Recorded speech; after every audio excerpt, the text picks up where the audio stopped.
Hi everyone, आज हम solve करने वाले हैं माइक्रोसॉफ्ट के ऑन कैंपस प्लेसमेंट के दो सवालों को।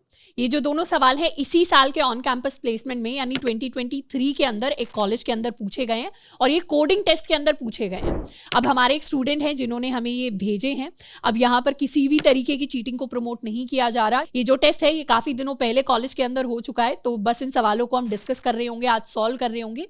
एंड जिन स्टूडेंट्स को नहीं पता, ऑन कैंपस प्लेसमेंट के लिए माइक्रोसॉफ्ट, गूगल, ऊबर जैसी कंपनीज ने आना स्टार्ट कर दिया कॉलेजेस के अंदर।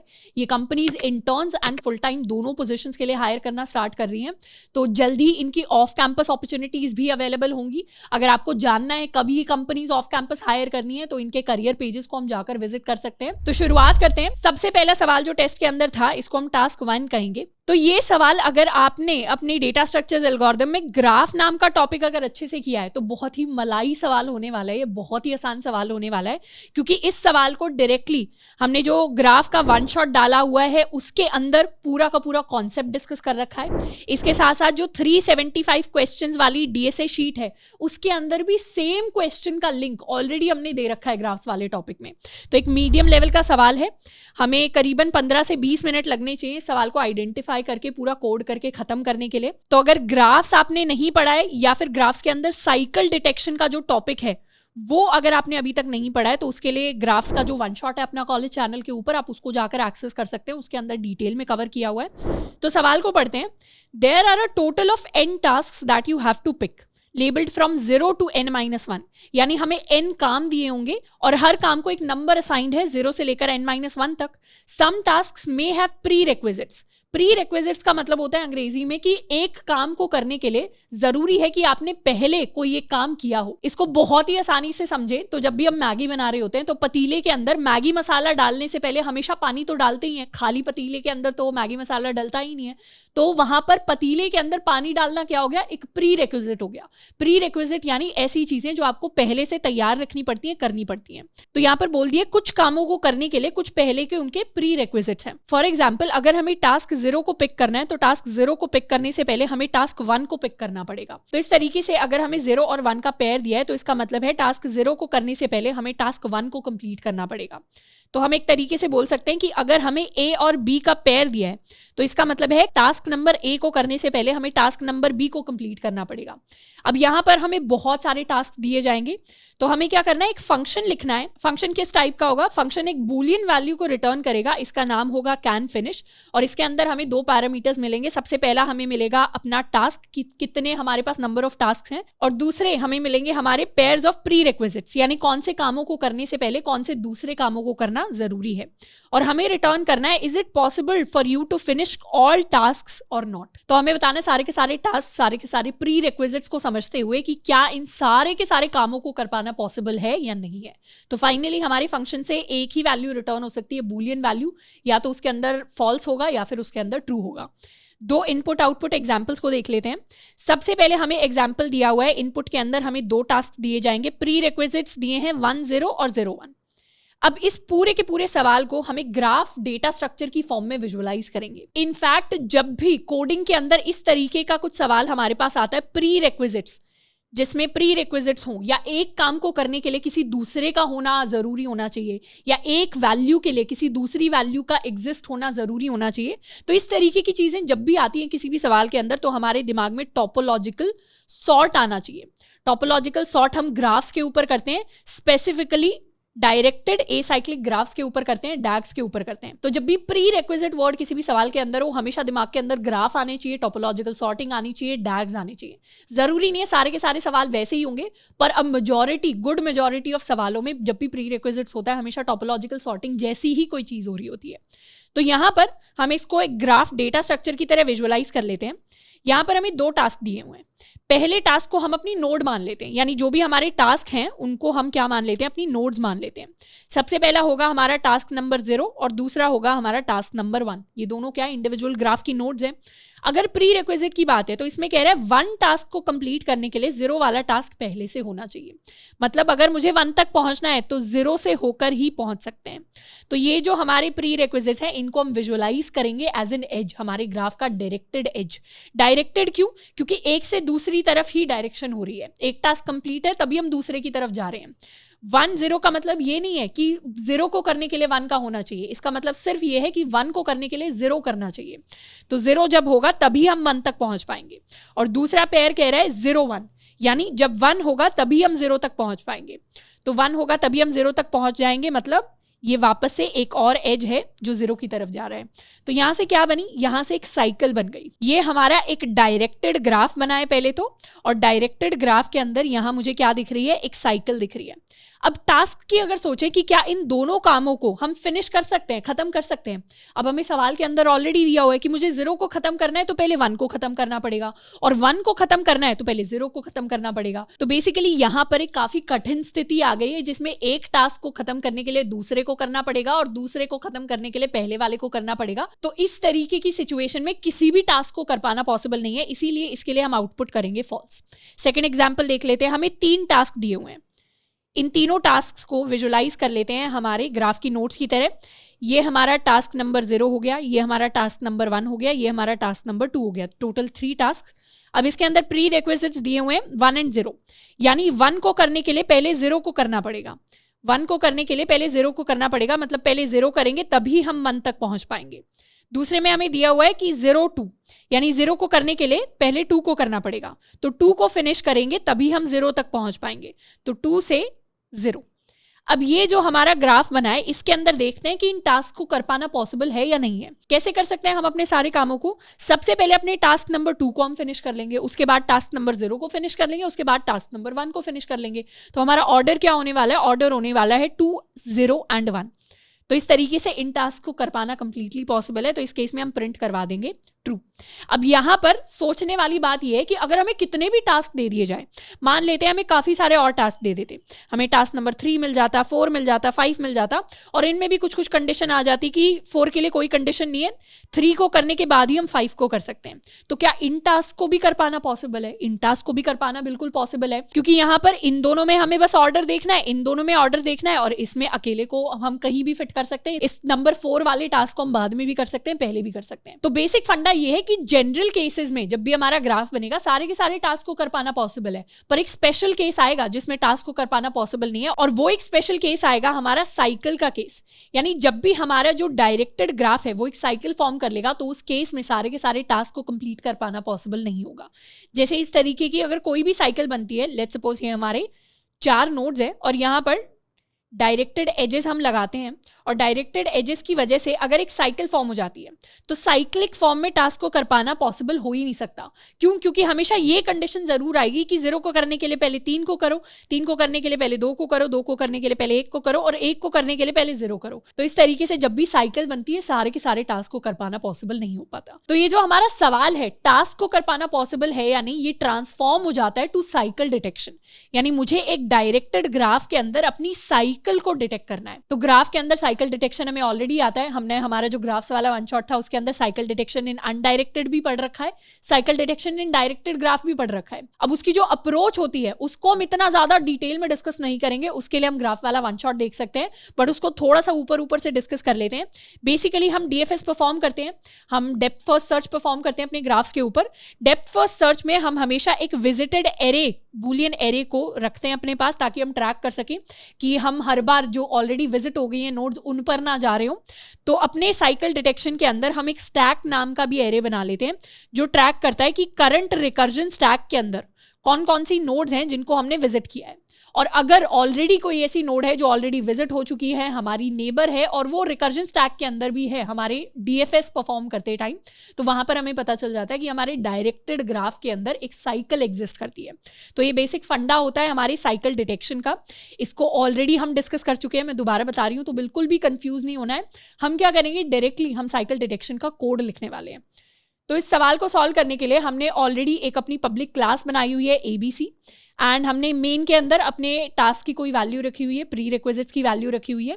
हमने एक फंक्शन बना लिया पब्लिक स्टैटिक बूलियन, जिसके अंदर 2 पैरामीटर्स आ रहे हैं, टास्क और प्री रिक्विजिट्स। अब हम इस पूरे फंक्शन को कंप्लीट करेंगे अपने आंसर को फाइंड आउट करने के लिए। सबसे पहले तो हमारे ये जो प्री रिक्विजिट्स हैं और हमारे ये जो टास्क हैं, इससे हम एक ग्राफ क्रिएट करने वाले हैं। ग्राफ क्रिएट करने के लिए हम एक array list of array list बना लेते हैं जावा के अंदर। अगर आप C++ कर रहे हैं तो भी बहुत सिमिलर सा ही कोड होता है। हम वेक्टर ऑफ वेक्टर बनाते हैं C++ में ग्राफ को क्रिएट करने के लिए। यहाँ पर array list of array list बना रहे हैं। इसे हम नाम दे देते हैं ग्राफ एंड इसे कर देते हैं इनिशियलाइज। अब सबसे पहले हर एक नोड पर जाकर एक एम्प्टी एरे लिस्ट को हम इनिशियलाइज करेंगे। i less then tasks i plus plus her graph में जाकर हम ऐड कर देंगे न्यू एरे लिस्ट।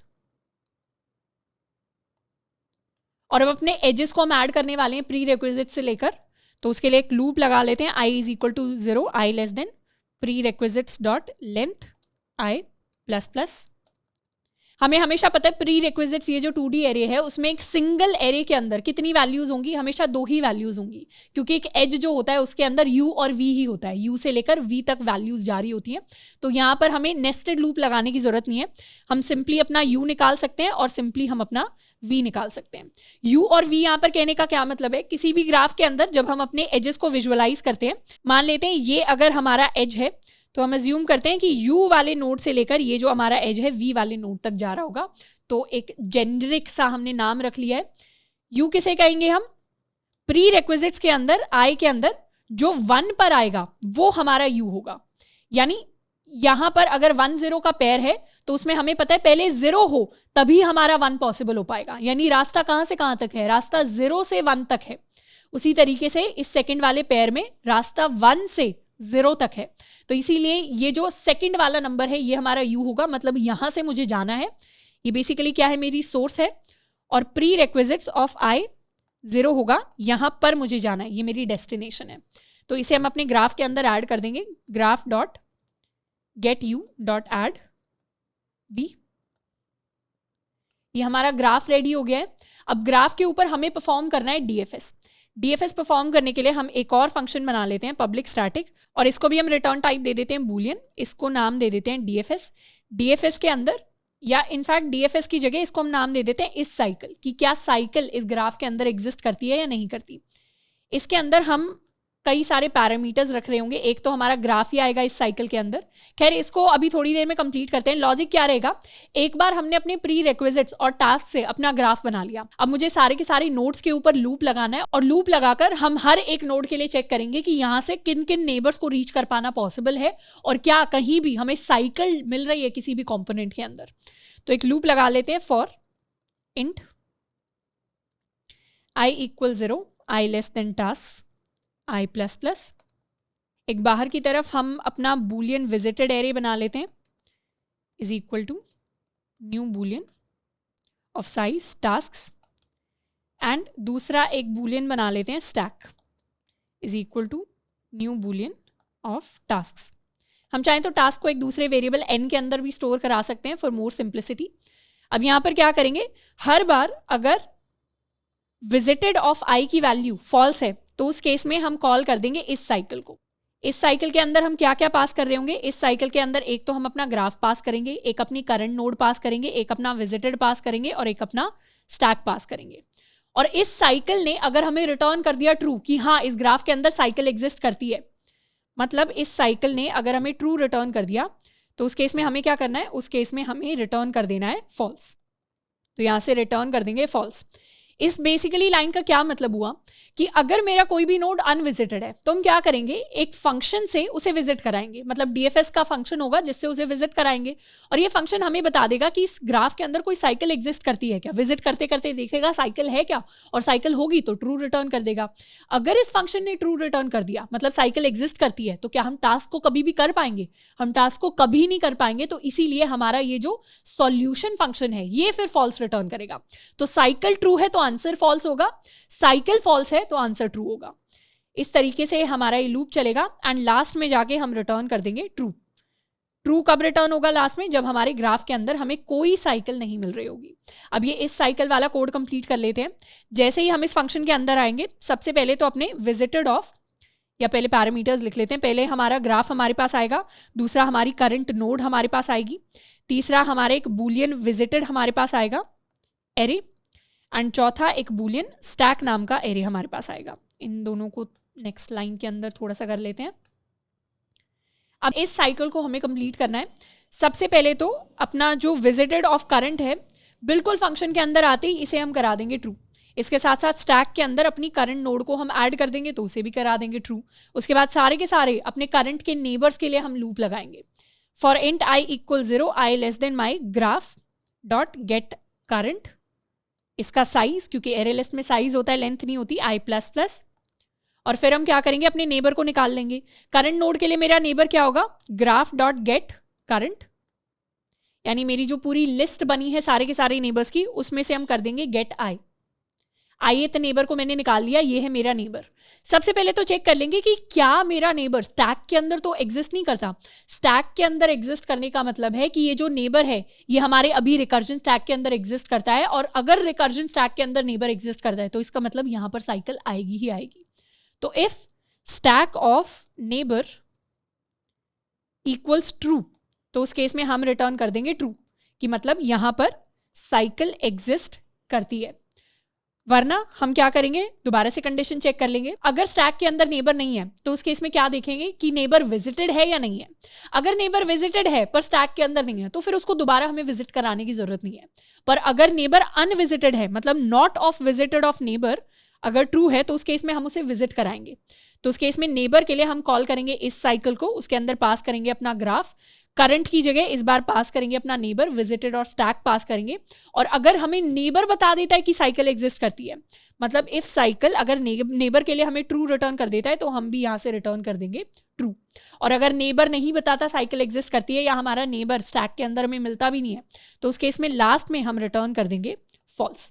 पर इस फंक्शन के अंदर एक चीज जरूर ध्यान रखनी है, क्योंकि यहां पर स्टैक के अंदर हमने एलिमेंट्स को ऐड किया है ट्रू करके, तो लास्ट में जाने से पहले हमें स्टैक से एलिमेंट्स को हटाना भी पड़ेगा उन्हें फॉल्स करके, नहीं तो हमारे पास गलत आंसर आएगा। इसे कर लेते हैं सेव। तो ये हमारा इस साइकिल का पूरा कोड कंप्लीट हो गया है। ये हमारा सॉल्यूशन का पूरा कोड कंप्लीट हो गया है। मेन फंक्शन से कॉल लगाते हैं। ये जो हमारा सैंपल टेस्ट केस है इसके लिए हमारे पास फॉल्स आना चाहिए। इसको एक बार रन कर लेते हैं।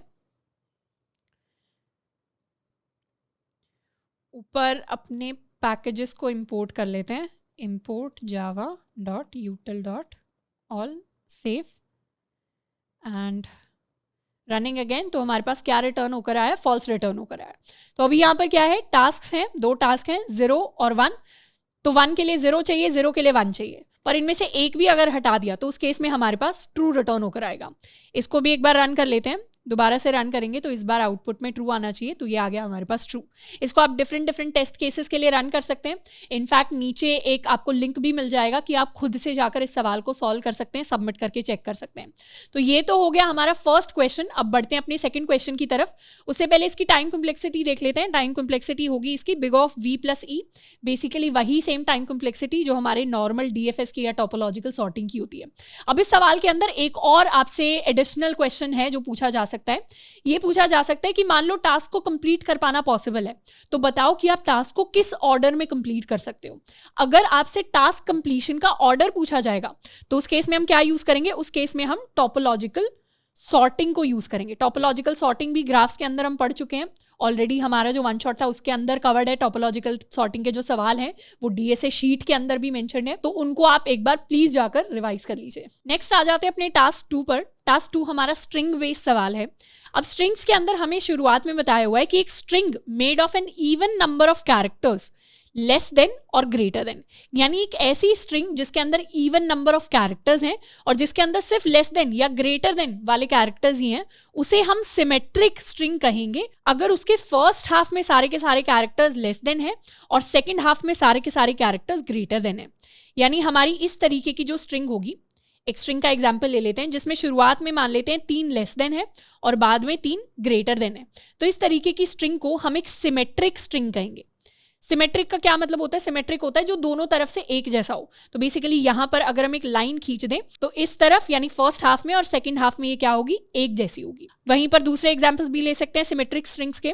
अगर हमने इस तरीके की स्ट्रिंग बनाई तो ये भी एक सिमेट्रिक स्ट्रिंग है, इस तरीके की स्ट्रिंग बनाई ये भी एक सिमेट्रिक स्ट्रिंग है। अगर हमने इस तरीके की स्ट्रिंग बनाई तो इस स्ट्रिंग के अंदर सिर्फ इतना पार्ट सिमेट्रिक होगा और सिर्फ इतना पार्ट सिमेट्रिक होगा। मतलब जहां पर लेस देन और ग्रेटर देन आ गया, ग्रेटर देन के बाद दोबारा हमारा लेस देन नहीं आना चाहिए। तो ये थोड़ी सी चीज हमें समझनी है। अब आगे का सवाल समझते हैं। एग्जाम्पल्स हो गए हमारे सिमेट्रिक स्ट्रिंग्स के। हमारी जो एम्प्टी स्ट्रिंग है वो एक सिमेट्रिक स्ट्रिंग होगी। हमारा जो लेस देन ग्रेटर देन है ये एक सिमेट्रिक स्ट्रिंग होगी। 2 लेस देन 2 ग्रेटर देन ये भी सिमेट्रिक है। 3 लेस देन 3 ग्रेटर देन ये भी सिमेट्रिक स्ट्रिंग है।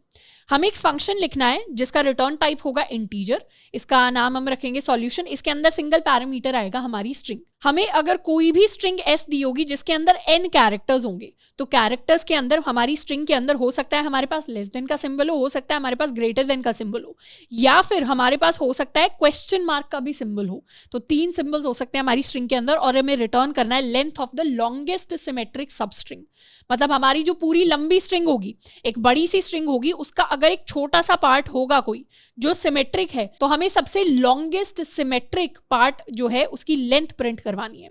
तो ये सबसे इंपॉर्टेंट पार्ट है कि हमें क्या रिटर्न करवाना है, लॉन्गेस्ट सिमेट्रिक सबस्ट्रिंग रिटर्न करवानी है that can be obtained after replacing question marks with less than और ग्रेटर देन। मतलब हम अपनी स्ट्रिंग के अंदर क्वेश्चन मार्क्स को रिप्लेस करके लेस देन या ग्रेटर देन लगाकर कौन सी लॉन्गेस्ट अपनी सिमेट्रिक सबस्ट्रिंग है जिसको बना सकते हैं उसकी लेंथ हमें रिटर्न करनी है। अब आई होप कि सबस्ट्रिंग का मतलब तो हमें पता ही है, नहीं पता है तो स्ट्रिंग्स के अंदर हमने बहुत सारे सवाल कर रखे हैं, तो उसको हम एक बार रिवाइज कर लें। सबस्ट्रिंग होती है हमारी कॉन्टिन्यूअस कैरेक्टर्स। किसी भी स्ट्रिंग के अंदर अगर हम कॉन्टिन्यूअस सेट ऑफ कैरेक्टर्स ले लें, लगातार जो कैरेक्टर्स आते हैं उनको ले लें, तो वो हमारी एक सबस्ट्रिंग हो जाती है। उसी तरीके से एक और नाम हमारे दिमाग में आता है सबसीक्वेंस। सबसीक्वेंस के अंदर बीच वाले जो कैरेक्टर्स होते हैं उनको मिस कर सकते हैं, पर सबस्ट्रिंग हमेशा कॉन्टिन्यूअस होनी चाहिए, जुड़ा हुआ टुकड़ा होना चाहिए किसी भी स्ट्रिंग का। तो एग्जाम्पल देख के समझ लेते हैं सवाल एक्चुअली क्या क्या रहा है। इनपुट में हमें दी हुई है ये वाली स्ट्रिंग। इस स्ट्रिंग के अंदर हमारे पास 3 कैरेक्टर्स हैं, लेस देन और क्वेश्चन मार्क। हमें बताना है कि इस स्ट्रिंग के अंदर इस क्वेश्चन मार्क को लेस देन और ग्रेटर देन से रिप्लेस करके हम लॉन्गेस्ट सिमेट्रिक सबस्ट्रिंग कौन सी निकाल सकते हैं। तो दोनों केसेस देख लेते हैं। एक केस में हम इसे लेस देन से रिप्लेस कर रहे हैं, एक केस में हम इसे ग्रेटर देन से रिप्लेस कर रहे हैं। तो एक में स्ट्रिंग हो जाएगी लेस देन, एक में स्ट्रिंग हो जाएगी लेस देन ग्रेटर देन। अब ये वाली जो स्ट्रिंग है सिमेट्रिक सबस्ट्रिंग कहती है फर्स्ट हाफ में लेस देन आना चाहिए, सेकंड हाफ में ग्रेटर देन आना चाहिए। इस स्ट्रिंग के अंदर तो ग्रेटर देन है ही नहीं, तो इसमें लॉन्गेस्ट सिमेट्रिक सबस्ट्रिंग की लेंथ क्या होगी, 0 होगी, क्योंकि कोई सिमेट्रिक सबस्ट्रिंग एग्जिस्ट नहीं करती। दूसरी तरफ ये वाला सवाल ले लेते हैं।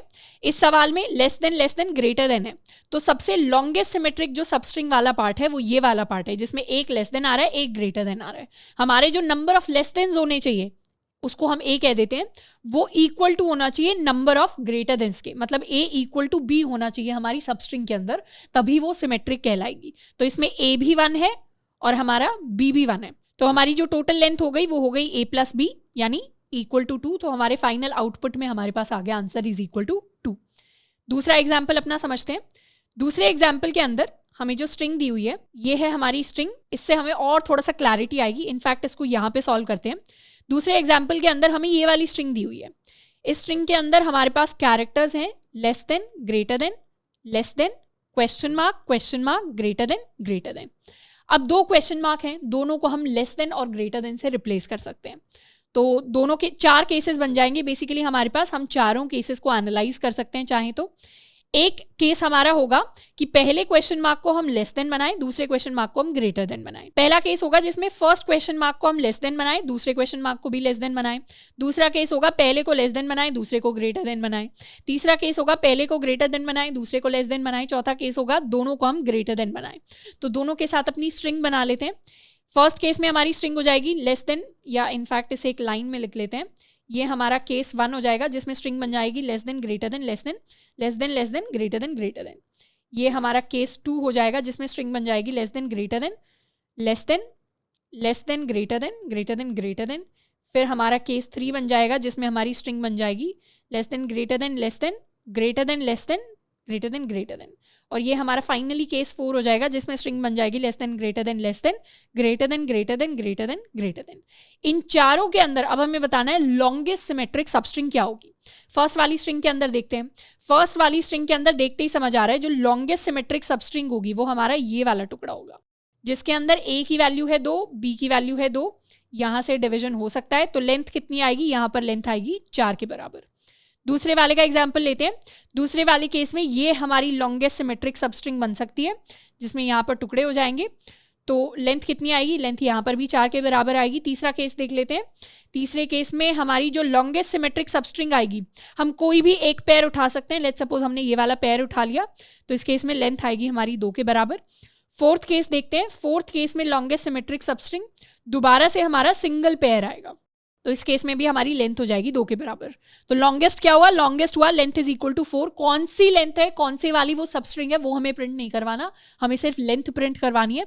तो लेंथ के लिए हमारा जो आउटपुट हो जाएगा वो 4 हो जाएगा। तो ये वाला जो हमारा केस है, इसके लिए हमारा आउटपुट है 4। अब इस सवाल को करने के मल्टीपल तरीके हो सकते हैं।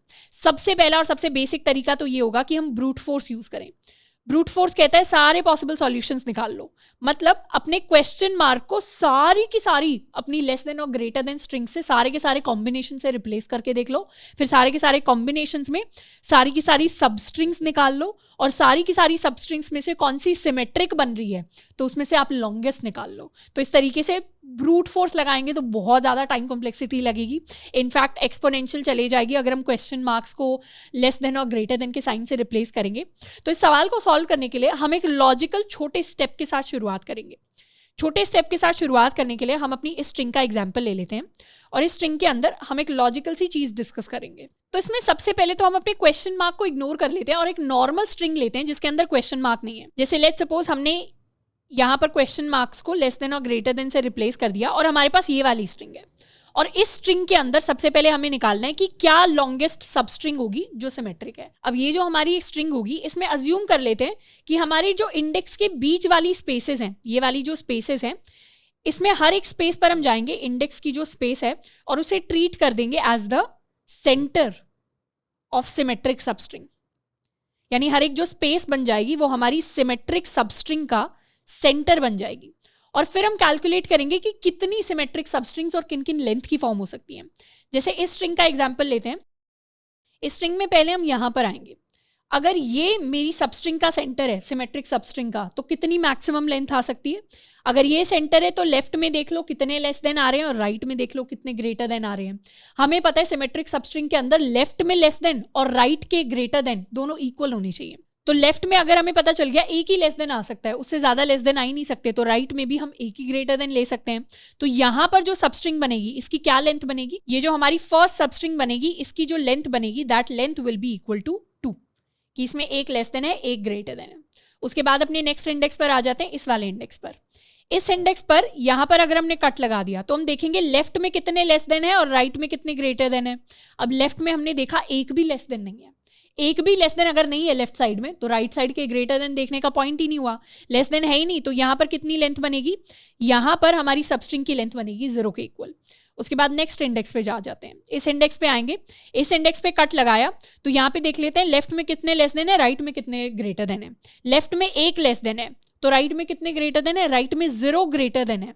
अगर 0 ग्रेटर देन है राइट में तो क्या एक भी सबस्ट्रिंग फॉर्म हो सकती है सिमेट्रिक, एक भी नहीं फॉर्म हो सकती। तो इस केस में हमारी जो लेंथ आ जाएगी that will be equal to 0। इस स्पेस में आ गए। अब इस इंडेक्स पर अगर हमने कट लगा दिया, लेफ्ट में कितने कॉन्टिन्यूअस लेस देन है, कॉन्टिन्यूअस यानी एक के बाद एक, तो एक लेस देन है उसके बाद दूसरा लेस देन है। तो लेफ्ट में कितने कॉन्टिन्यूअस लेस देन है, 2 कॉन्टिन्यूअस लेस देन है। तो यहां पर लिख देते हैं लेफ्ट में हमारे 2 कॉन्टिन्यूअस लेस देन है। राइट में कितने ग्रेटर देन है, राइट में 3 कॉन्टिन्यूअस ग्रेटर देन है। पर हमें लेफ्ट में तो 2 ही मिले लेस देन, तो राइट में से 3 हमें नहीं चाहिए। राइट में से हम कितने ले लेंगे, सिर्फ 2 ले लेंगे। तो राइट में भी 2 ग्रेटर देन ले लिए, लेफ्ट में भी 2 लेस देन ले लिए। तो टोटल स्ट्रिंग की लेंथ क्या हो गई, यहाँ पर इसे थोड़ा सा स्टार मार्क कर लेते हैं। यहाँ पर क्या लेंथ हो गई हमारी सबस्ट्रिंग की, सिमेट्रिक सबस्ट्रिंग की लेंथ हो गई 4 के इक्वल। उसके बाद आ जाते हैं नेक्स्ट इंडेक्स पर। इस इंडेक्स पर जैसे ही हम आए यहाँ पर कट लगा देते हैं, लेफ्ट के लेस देन देखते हैं। लेफ्ट में कितने लेस देन है, कॉन्टिन्यूअस एक भी नहीं है, शुरुआत ही ग्रेटर देन से हो रही है तो 0 है। अब जैसे ही लेफ्ट में 0 आ गए, राइट की देखने की जरूरत ही नहीं है, तो हम क्या करेंगे, इस केस में हमारी जो लेंथ हो जाएगी that will be equal to 0। उसके बाद लास्ट स्पेस में आ जाते हैं। यहाँ पर अगर हमने कट लगा दिया तो लेफ्ट में कितने लेस देन है, लेफ्ट में एक भी लेस देन नहीं है, 0 है। तो यहाँ पर भी हमारी सिमेट्रिक सबस्ट्रिंग की लेंथ हो जाएगी, लेंथ इज इक्वल टू 0।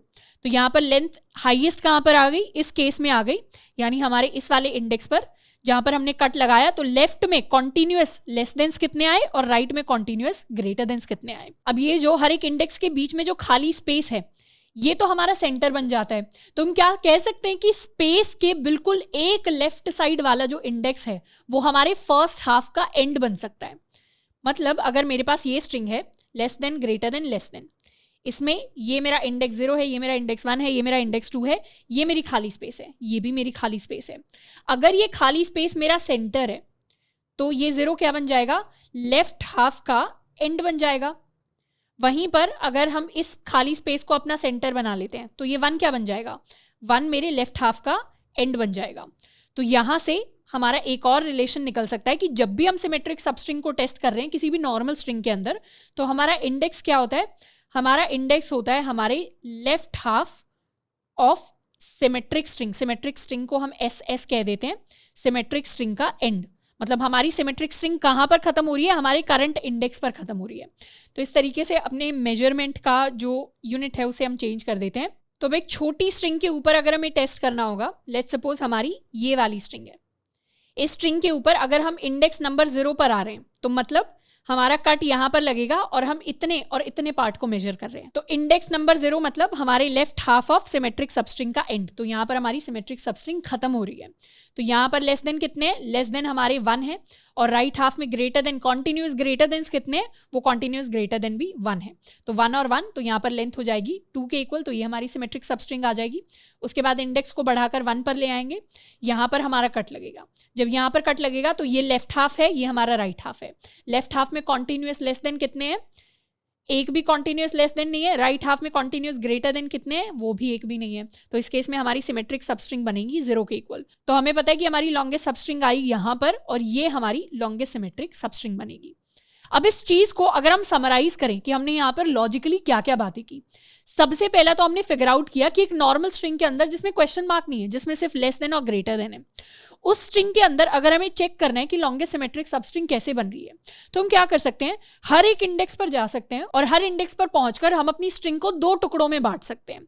जैसे हम इस इंडेक्स पर पहुंच गए तो अब मेरी स्ट्रिंग 2 टुकड़ों में बट गई, ये मेरा पहला टुकड़ा है, ये मेरा दूसरा टुकड़ा है।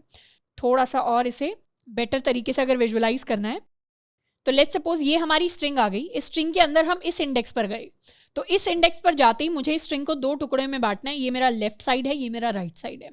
फिर हमें देखना है कि लेफ्ट साइड में कितने कॉन्टिन्यूअस लेस देन है और राइट साइड में कितने कॉन्टिन्यूअस ग्रेटर देन है। तो एक बार हम लेफ्ट के कॉन्टिन्यूअस लेस देन निकाल लेंगे और राइट के कॉन्टिन्यूअस ग्रेटर देन निकाल लेंगे। जैसे एक बार यहां पर हमने कट लगा दिया, हम इस इंडेक्स पर हैं और यहां पर हमने कट लगा दिया, तो लेफ्ट में कितने कॉन्टिन्यूअस लेस देन है, लेफ्ट में 2 कॉन्टिन्यूअस लेस देन है।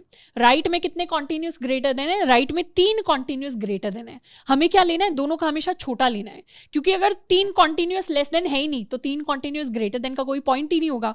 तो 2 कॉन्टिन्यूअस लेस देन है तो उसके लिए हमें 2 ही कॉन्टिन्यूअस ग्रेटर देन चाहिए सिमेट्रिक स्ट्रिंग बनाने के लिए। तो हम यहां से भी क्या करेंगे, 3 नहीं लेंगे, हम सिर्फ 2 ही ग्रेटर देन लेंगे। तो लेफ्ट साइड में कितने कॉन्टिन्यूअस लेस देन है और राइट साइड में कितने कॉन्टिन्यूअस ग्रेटर देन है, दोनों का हमें मिनिमम लेना है। जो भी हमारे पास मिनिमम आएगा, 2 भी मिनिमम हो सकता है, 3 भी मिनिमम हो सकता है, जो भी मिनिमम अमाउंट आएगी हम उतने ही लेफ्ट से उठाएंगे, उतने ही राइट से उठाएंगे और दोनों को सम कर देंगे, तो हमारा आंसर हमारे पास आ जाएगा।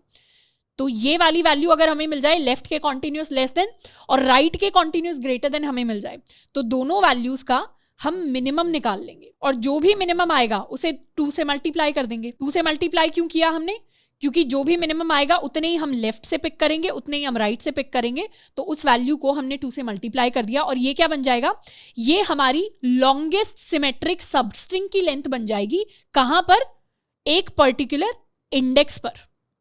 कहां पर बनेगी, एक पर्टिकुलर इंडेक्स पर बनेगी। तो हर इंडेक्स पर जाकर हमें स्ट्रिंग को 2 टुकड़ों में डिवाइड करना है। हम लेफ्ट से कॉन्टिन्यूअस लेस देन निकाल सकते हैं, राइट से कॉन्टिन्यूअस ग्रेटर देन निकाल सकते हैं। दोनों का मिनिमम निकालेंगे, जो भी मिनिमम आएगा उसको 2 से मल्टीप्लाई कर देंगे, तो हमारे पास फाइनली क्या आ जाएगी वैल्यू, हमारे पास वैल्यू आ जाएगी हमारी लॉन्गेस्ट सिमेट्रिक सबस्ट्रिंग की फॉर दिस इंडेक्स। और हर एक इंडेक्स पर जाकर सारी की सारी लॉन्गेस्ट सिमेट्रिक सबस्ट्रिंग निकाल लेंगे, तो जिस भी लॉन्गेस्ट होगी, मतलब हर इंडेक्स में से जिसकी सबसे लंबी होगी सिमेट्रिक सबस्ट्रिंग, उसकी हम लेंथ प्रिंट करवा देंगे।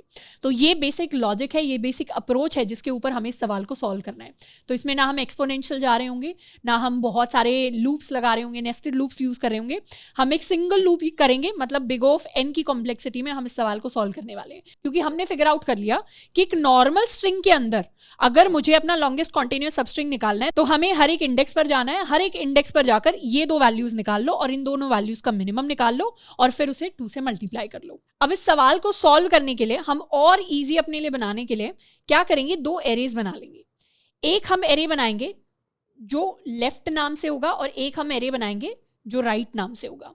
लेफ्ट वाला एरे क्या करेगा, लेफ्ट वाला एरे ट्रैक करेगा कि हर एक इंडेक्स से लेफ्ट की तरफ कितने कॉन्टिन्यूअस लेस देन बन रहे हैं, और राइट वाला एरे ट्रैक करेगा कि हर इंडेक्स से राइट की तरफ कितने कॉन्टिन्यूअस ग्रेटर देन बन रहे हैं।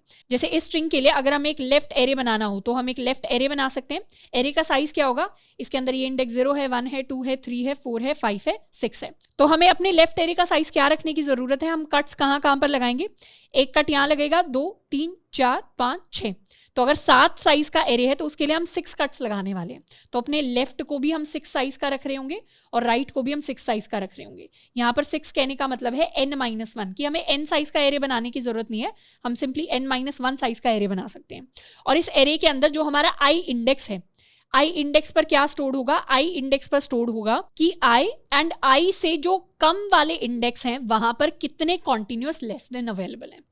तो i और i से जो कम वाले इंडेक्स हैं उन पर कितने कॉन्टिन्यूअस लेस देन अवेलेबल है, उस वैल्यू को हम स्टोर कराएंगे। तो पहले i इज इक्वल टू 0 का मतलब है 0 और 0 से कम वाले इंडेक्स पर कितने कॉन्टिन्यूअस लेस देन है, 0 और 0 से कम वाले इंडेक्स पर एक कॉन्टिन्यूअस लेस देन है, तो यहाँ पर वैल्यू 1 आ जाएगी।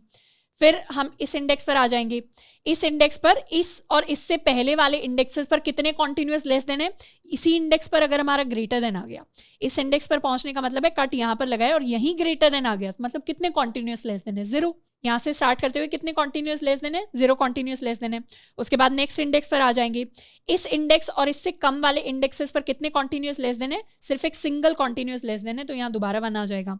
फिर इस इंडेक्स पर आ जाएंगे, यहाँ और यहाँ से कम वाले सारे के सारे इंडेक्स पर कितने कॉन्टिन्यूअस लेस देन है, 2 कॉन्टिन्यूअस लेस देन है, तो यहाँ पर हम 2 लिख देंगे। फिर इस इंडेक्स पर आ जाएंगे, इस इंडेक्स और इससे कम वालों पर कितने, इसी इंडेक्स पर ग्रेटर देन आ गया तो 0 आ जाएगा। और यहाँ पर आ जाएंगे, इस इंडेक्स और इससे कम वाले इंडेक्सेस पर कितने कॉन्टिन्यूअस लेस देन है, तो यहाँ पर हमारे पास आंसर आ जाएगा 0 के इक्वल, क्योंकि ये ग्रेटर देन आ गया। अब यहाँ पर हम ये भी पूछ सकते हैं कि 6 और 6 से कम वालों पर कितने कॉन्टिन्यूअस लेस देन है, पर उसका ज्यादा सेंस नहीं बनेगा, क्योंकि 6 इंडेक्स क्या है, कोई भी हमारा इंडेक्स क्या है, इंडेक्स है लेफ्ट हाफ का लास्ट, और यहाँ पर अगर हमने कट लगाया तो राइट में तो कुछ होगा ही नहीं, तो यहाँ पे कॉन्टिन्यूअस लेस देन ट्रैक करने का कोई पॉइंट ही नहीं है, क्योंकि राइट साइड में ग्रेटर देन ही नहीं होंगे अगर यहाँ पर कट लगेगा तो। इसीलिए हमारे जो एरे का साइज है that is equal to n-1। उसी तरीके से हम अपने राइट वाले एरे को ट्रैक करेंगे। राइट वाले एरे के लिए भी हम सेम नंबर ऑफ इंडेसेस को फॉर्म करेंगे, 0, 1, 2, 3, 4 एंड 5। अब यहाँ पर राइट का क्या मतलब होगा, यहाँ पर ith इंडेक्स पर हम क्या वैल्यू स्टोर कराएंगे कि i के राइट साइड में, यानी i के राइट कहने का मतलब है कि i+1 से स्टार्ट करते हुए कितने कॉन्टिन्यूअस ग्रेटर देन है। i में तो i और i-1, i-2 सारे स्टोर हो रहे थे, i यहां पर इंक्लूड है, लेफ्ट वाले में i इंक्लूडेड है, राइट वाले में हमारा ith इंडेक्स इंक्लूडेड नहीं है। हम i+1 और उससे बड़े इंडेक्सेस पर कितने कॉन्टिन्यूअस ग्रेटर देन है वो स्टोर करवाएंगे। तो यहां पर दोबारा अपने इस एरे को देख लेते हैं। अब यहां पर भी हम 0 से लेकर 5 तक की इंडेक्सेस को ट्रैक करेंगे। 5 वाले इंडेक्स पर आ जाते हैं। 5 के लिए मुझे चेक करना है i+1, यानी 5 के राइट साइड में कितने कॉन्टिन्यूअस ग्रेटर देन है, मेरे पास एक कॉन्टिन्यूअस ग्रेटर देन है। उसके बाद आ जाएंगे इस इंडेक्स पर, यहां पर ट्रैक करने कितने कॉन्टिन्यूअस ग्रेटर देन है, 2 कॉन्टिन्यूअस ग्रेटर देन है। यहां पर आ जाएंगे ट्रैक करने कितने कॉन्टिन्यूअस ग्रेटर देन है, 3 कॉन्टिन्यूअस ग्रेटर देन है। यहां पर आगे ट्रैक करना है राइट साइड में कितने कॉन्टिन्यूअस ग्रेटर देन है, पहले ही लेस देन आ गया तो 0 हो गए। फिर यहां पर आगे ट्रैक करना है राइट साइड में कितने कॉन्टिन्यूअस ग्रेटर देन, 0।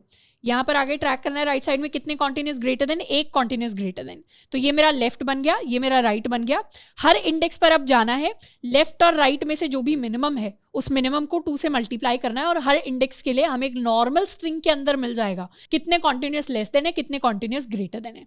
अब ये तो स्ट्रैटेजी हो गई हमारी एक नॉर्मल स्ट्रिंग के लिए। इनफैक्ट सिर्फ इतनी स्ट्रैटेजी के साथ हम एक बार कोड करते हैं, और फिर क्वेश्चन मार्क के लिए एक और एडिशनल चीज है जिसको हमें यूज करना पड़ेगा। अभी के लिए क्या करेंगे, इस क्वेश्चन मार्क को लेस देन से रिप्लेस कर देते हैं और इस क्वेश्चन मार्क को ग्रेटर देन से रिप्लेस कर देते हैं। तो ये हमारी स्ट्रिंग होगी जिसके ऊपर अभी हमने ड्राई रन किया। सॉल्यूशन के अंदर आ जाते हैं। सॉल्यूशन के अंदर हमें एक स्ट्रिंग s मिलेगी, इससे हमें अपना सॉल्यूशन निकालना है। तो सबसे पहले तो अपना एक लेफ्ट बना लेते हैं, या इनफैक्ट अपना n निकाल लेते हैं। n हो जाएगी मेरी स्ट्रिंग की लेंथ। एक एरे बना लेते हैं, left is equal to new int of size n, and एक एरे बना लेते हैं right is equal to new int of size n की जगह ये हमारा n-1 हो जाएगा। अब लेफ्ट और राइट को फिल करेंगे। लेफ्ट और राइट को फिल करने के लिए हम एक लूप चला सकते हैं, i इज इक्वल टू 0 से n-1 तक, हर बार कर देंगे i++। पहले लेफ्ट को फिल करेंगे। इनफैक्ट लेफ्ट ऑफ 0 को हम शुरुआत में ही फिल कर सकते हैं। अगर हमारी स्ट्रिंग एस पे लेस देन होगा तो लेफ्ट ऑफ 0 में 1 आएगा, नहीं तो 0 आएगा। तो लेफ्ट ऑफ 0 क्या हो जाएगा, अगर एस डॉट कैरेक्टर एट, यहाँ पर 0 आ गया, अगर मेरा 0th कैरेक्टर लेस देन के इक्वल है तो उस केस में क्या आएगा, उस केस में हमारे पास 1 आएगा। लेस देन के इक्वल है तो उस केस में हमारे पास 1 आएगा, नहीं तो हमारे पास 0 आएगा। तो ये हो गई मेरी कंडीशन, और उसके बाद 0th इंडेक्स को भर दिया तो 1 से स्टार्ट कर सकते हैं। अब चेक करना स्टार्ट कर लेंगे कि अगर हमारा जो ith कैरेक्टर है, यानी स्ट्रिंग डॉट कैरेक्टर एट आई की वैल्यू अगर हमारी लेस देन के इक्वल होती है, तब तो यहां पर इस इंडेक्स पर लेस देन है तो पुराने वाले जितने भी इंडेक्सेस पर कॉन्टिन्यूअस लेस देन होंगे उनको हम ऐड ही कर देंगे, यानी लेफ्ट ऑफ आई की वैल्यू हो जाएगी left of I minus 1 plus 1 के इक्वल।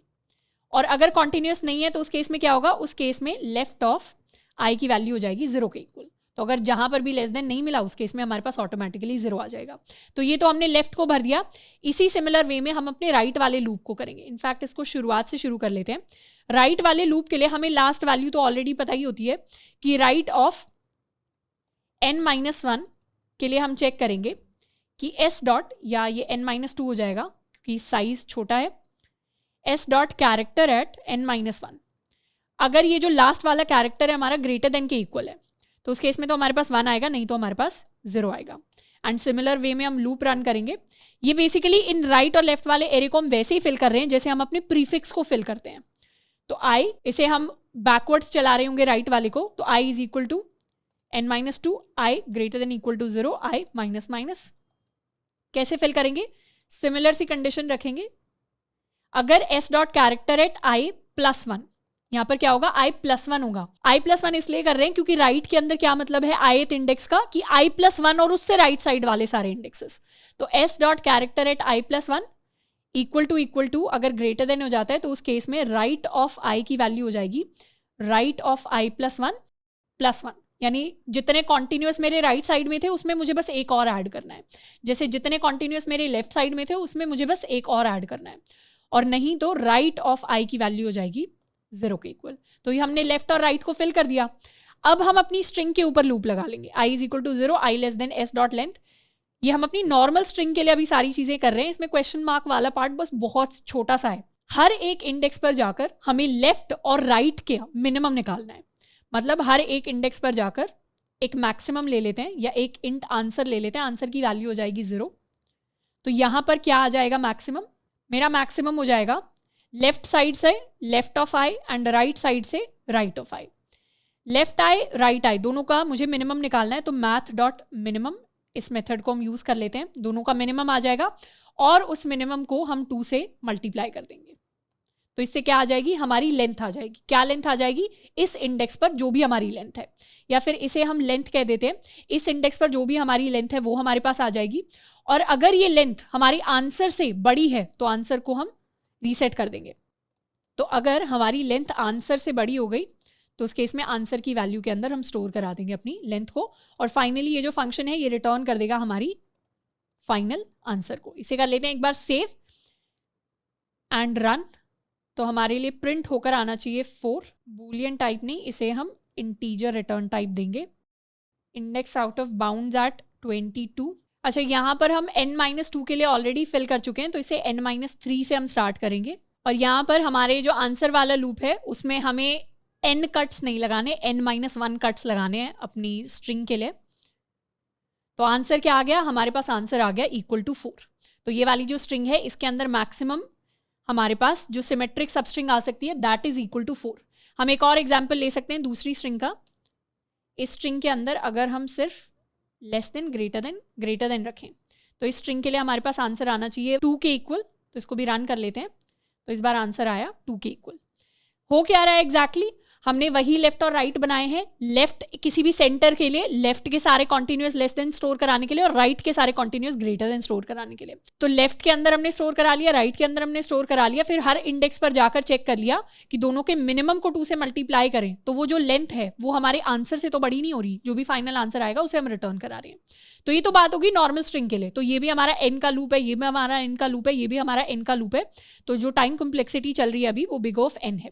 अब यहाँ पर हमें चेंज करना है क्वेश्चन मार्क के लिए, कि अगर क्वेश्चन मार्क हो जाए तो जैसे ये अगर मेरे पास स्ट्रिंग आ जाए और इसमें लेस देन ग्रेटर देन की जगह 2 क्वेश्चन मार्क्स आ जाएं, तो उस केस में कैसे पता चले? अब क्वेश्चन मार्क के केस में हम थोड़ी सी चालाकी दिखाते हैं, यानी जब भी हमारे पास क्वेश्चन मार्क आता है हम क्या करेंगे, उसे लेफ्ट में भी गिन लेते हैं, राइट में भी गिन लेते हैं। ऐसा क्यों? जैसे ये हमारे पास क्वेश्चन मार्क है, तो जब हम लेफ्ट की तरफ गिनते जा रहे हैं, यानी यहां से यहां की तरफ गिनते जा रहे हैं, अगर यहां पर मैंने कट लगाया तो इस क्वेश्चन मार्क को लेस देन गिने या ग्रेटर देन गिने?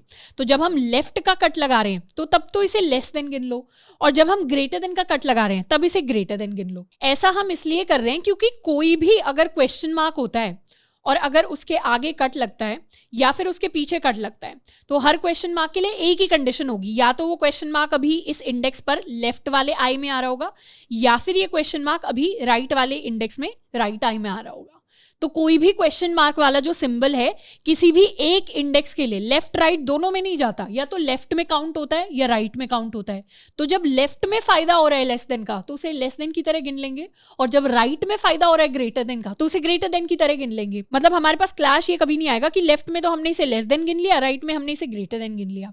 क्यों? क्योंकि उसकी वैल्यू तो एक ही सेट होनी है, और लेफ्ट में भी अलग वैल्यू दी है हमने, राइट में भी अलग वैल्यू दी है। तो उस केस में जो भी मैक्सिमम इंडेक्स बन रहा होगा, मैक्सिमम लेंथ बन रही होगी, हम उसी के हिसाब से उसकी वैल्यू को सेट कर देंगे। जैसे अगर हम एक छोटी स्ट्रिंग का एग्जांपल लें, लेट्स सपोज हम लेस देन ग्रेटर देन का एग्जांपल ले रहे हैं। ये हमारे पास स्ट्रिंग आ गई लेस देन ग्रेटर देन। तो इसके लिए एक तो हम अपना लेफ्ट वाला बनाएंगे, ये है मेरा लेफ्ट, इंडेक्स 0 इंडेक्स 1, और ये हो गया हमारा राइट, इंडेक्स 0 इंडेक्स 1। अब जब हम लेफ्ट वाला लूप चला रहे हैं, सबसे पहला कट यहां पर लगा जब हम इंडेक्स 0 पर हैं, दूसरा कट यहां पर लगा जब हम इंडेक्स 1 पर हैं। तो जब हम यहां पर कट लगा रहे हैं इंडेक्स 0 के लिए, तो इसमें लेफ्ट की तरफ क्या स्टोर होगा? एक ही लेस देन है तो 1 स्टोर होगा। और जब हम सेकंड कट लगा रहे हैं यहां पर, तो लेस देन में इतना पूरा पार्ट आ गया, तो लेस देन में दोनों तरफ क्या स्टोर हो गया? 2 कॉन्टिन्यूअस लेस देन है तो 2 स्टोर हो गया। अब जब हम राइट वाले कट्स लगा रहे हैं, मतलब इस तरफ हम जा रहे हैं, तो सबसे पहला कट हमारा इस इंडेक्स के लिए लगेगा कुछ यहाँ पर। तो इस इंडेक्स में राइट की तरफ क्या है? क्वेश्चन मार्क है। तो जैसे ही क्वेश्चन मार्क है हम उसे ग्रेटर देन की तरह काउंट कर लेंगे। अगर क्वेश्चन मार्क है मतलब वो ग्रेटर देन है राइट की तरफ, तो राइट की तरफ ग्रेटर देन है मतलब 1 काउंट कर लिया। और सेकेंड टाइम जब यहाँ पर कट लगा तो राइट की तरफ क्या है? राइट की तरफ लेस देन है, तो उस केस में 0 काउंट कर लिया। अब हम चेक करेंगे 0th वाले इंडेक्स के लिए 1 और 0 का मिनिमम क्या होता है? 0 होता है। 0 को 2 से मल्टीप्लाई कर देंगे, आंसर क्या आ जाएगा? आंसर 0 आ जाएगा। मतलब इन दोनों को मिलाकर कोई भी सिमेट्रिक सबस्ट्रिंग नहीं बन रही। अब इंडेक्स नंबर 1 पर आ जाएंगे। 2 और 1 का मिनिमम क्या होता है? 1 होता है। 1 को 2 से मल्टीप्लाई कर देंगे, आंसर आ जाएगा 2। मतलब मेरा फाइनल आंसर 2 होना चाहिए। 2 साइज की मेरी सिमेट्रिक सबस्ट्रिंग है। यहां पर ये सबस्ट्रिंग बन रही है लेस देन, तो लेस देन ही रहा। क्वेश्चन मार्क को जब हमने राइट वाले एरे में ग्रेटर देन से रिप्लेस कर दिया तब हमारे पास ये सबस्ट्रिंग बनी। तो इसीलिए जहां पर जो फायदा हो रहा है वहां पर वो चीज हमें डाल देनी है। लेफ्ट वाले में क्वेश्चन मार्क को लेफ्ट एज्यूम कर लेंगे, राइट वाले में क्वेश्चन मार्क को ग्रेटर देन एज्यूम कर लेंगे। ये अजम्पशन करने का क्या मतलब है? ये अजम्पशन करने का मतलब है कि अगर यहां पर जब हम लेफ्ट साइड की तरफ काउंट कर रहे हैं और अगर हमारा कैरेक्टर लेस देन है या फिर हमारा कैरेक्टर क्वेश्चन मार्क है, मतलब हमारा less than and question mark का जो केस है वो दोनों बराबर ही ट्रीट होगा। अब ये जो लेस देन हो जाए या क्वेश्चन मार्क हो जाए, क्या इससे बेटर एक कहने का तरीका ये नहीं होगा कि बस ग्रेटर देन नहीं होना चाहिए? ग्रेटर देन नहीं होना चाहिए का क्या मतलब होगा? कि लेस देन है या फिर क्वेश्चन मार्क है। तो यहां पर हम एक सिंगल कंडीशन लिख सकते हैं कि बस ग्रेटर देन नहीं होना चाहिए। तो ये नॉट इक्वल टू इसे हम कर देते हैं, it should be not equal to greater than. वही सेम कंडीशन हम यहां पर आकर कॉपी पेस्ट कर देते हैं। अगर ग्रेटर देन के इक्वल नहीं है तो उस केस में मतलब या तो लेस देन है या फिर क्वेश्चन मार्क है। वही सेम चीज यहां पर कर देते हैं कि ग्रेटर देन हो जाए या क्वेश्चन मार्क हो जाए, बस लेस देन नहीं होना चाहिए। तो not equal to less than, और वही सेम कंडीशन हम यहां पर लिख सकते हैं लूप के अंदर कि not equal to less than होना चाहिए। तो इतना छोटा सा चेंज हमें करना है सिर्फ क्वेश्चन मार्क की वजह से, पर वैसे ये इंपॉर्टेंट चेंज है। इसी चेंज पर सारा का सारा सवाल टिका हुआ है। अब ये 2 क्वेश्चन मार्क आ गए, इसे सेव करके रन करें तो आंसर हमारे पास आना चाहिए 4 के इक्वल। तो आंसर आ गया हमारे पास 4। तो इस तरीके से हम अपने इस सवाल को सॉल्व करेंगे। इस सवाल की जो टोटल टाइम कॉम्प्लेक्सिटी है that turns out to be a linear time complexity big of n, और सारे के सारे टेस्ट केसेस के लिए हमारा ये सवाल जो है वो रन करेगा। तो आई होप कि इन दोनों सवालों से हमें कुछ ना कुछ कंसेप्चुअल सीखने को मिला, कई सारी चीजें हमें सीखने को मिली। यहाँ पर फर्स्ट सवाल में हमने टोपोलॉजिकल शॉर्ट साइकिल डिटेक्शन वाले कॉन्सेप्ट को यूज किया। सेकंड सवाल में काफी हद तक हमने अपने प्रीफिक्स वाले कॉन्सेप्ट को यूज करके अपनी टाइम कॉम्प्लेक्सिटी को मिनिमाइज किया है।